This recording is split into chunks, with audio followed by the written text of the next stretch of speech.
Okay, so we've created our site, filling in the settings that were required in the last video, and this is what it now looks like. You can see the name I chose is given up here, Map Mobs, and it's applied the template that I selected, Sky. But apart from that, it's currently still fairly blank. So we need to actually start adding content to our page, or on our website. Now in Google, that's done up here. This option, Edit Page, enables us to edit the content of the page that we're currently looking at. And this option enables us to create pages and expand our site to create the structure that you may have designed last week. We'll build on that a bit later on, but for the time being, we'll start by editing this page. Now what you can see is it's given me a box which I can start to write in, and I can use instructions or features that are very similar to that of Word when editing text. You may want your page to be laid out and displayed slightly differently, and this can be achieved in the Google Sites by selecting this Layout tab, and you can see at the moment I'm using one column, but I may have 2, 3, or a combination of both. And you can see that you apply that as necessary to the page that you're creating. To start adding text is very simple. We just start typing. Now, as we said in the last week's materials, the use of headings within websites is vitally important to be able to break down the content and allow our users to find what they're looking for on our pages. So as this is a website about myself, the first title I'm going to give, or heading I'm going to use, is About Me. Okay. Now at the moment you can see this is coming as plain text. As we can see, it's normal, size 10. But if I want this to be a heading, I want it to stand out. Now I could do this by changing the font size and making it bold, but in website design that's very bad practice. And what we actually need to do is apply styles to our text. Now in terms of headings, this is all achieved through this Format menu at the top here. Now at the moment this is normal text, but you can see I've got some heading options starting at 2 and going to 4.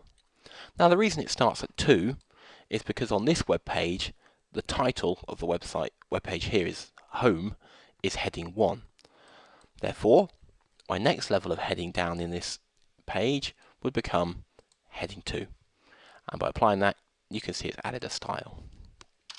I can then go on to write more content, this time in normal text. I've actually prepared something already, so I'm going to paste that in. Now this actually gives me a chance to give you a bit of a warning here. It's okay to paste stuff in, but what happens if you're writing content in Word and then paste it in, what you'll find is it will inherit the properties that you gave it within a Word document, as in the font style, any sizes, bold, etc. that you may have applied. Now the problem with this is Word uses its own language, if you like, in terms of how it presents the content.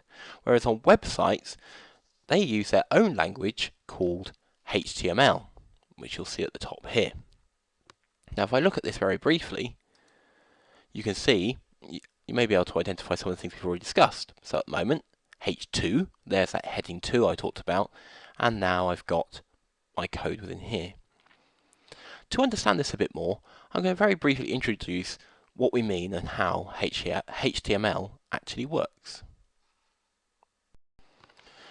So HTML stands for Hypertext Markup Language, and this is actually the language of the web, as we say. So all websites you ever look at are all using HTML to determine how they're presented to you and how the layout appears. Now this will be a very basic introduction, but will be useful to you when actually looking and editing your websites, as occasionally you may want to go into the code to tweak and tinker with elements of it. Now the first principle or thing that we need to understand about HTML is everything always comes in pairs. So when we open something, we need to close it, and we close it by putting a slash in front of the instruction to build upon that. So all our HTML codings start with have these triangular brackets, and then we have an instruction in the middle, and then to close it we also have the triangle brackets with the instruction, but you'll notice I've added a slash. And then the rule of HTML is whenever we open something we need to close it to make sure it's applied. Now we've already touched upon heading styles, and as I said before, in HTML, the smaller the number, the bigger the heading. So as we said, in our website, home is H1, and then I went to a H2. And if I wanted smaller headings as I went through my page, I keep adding different heading styles. And that's what they look like within HTML. Within the paragraphs themselves, there are some other bits of code you may need to know. So when we're starting a paragraph, we start it with the brackets and a P. And if we want to apply any settings like bold or italic, we add these different options, strong, B, or I. Or this could be a combination of both, strong and I in this case.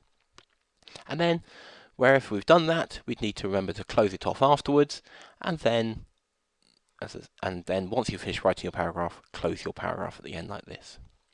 So that's very simple paragraph coding. The other things you may need to use are lists, for example. Now, we have two types of lists, an OL, which stands for an ordered list, in which we have to create a list, and then within it have all the different items we want within the list. So LI stands for list item. I write that one, then close it. List item 2, write that one, then close it, and continue until I finish my list, and then tell it that the list has stopped by putting the slash in front of the OL again. And what this would create is a numerical or an ordered list. So this code here would appear something like that. If you don't want ordering and you just want bullet points, we call this a UL, so an unordered list. So again, same principles. You start by opening the list, write the list items, and then close the list. And that would appear something like this. So that was a very brief introduction to what HTML is, but to be honest with you, you're not going to need that much during this actual activity, as most of the editing you need to do can be done through the editing options within the Google site itself. But I thought it'd be helpful to give you that introduction to help you if you ever need to make any minute changes within the code as required. Okay, so that about wraps it up for this video about adding text and applying headings. In the next video, we'll actually start creating some images and adding images to the site.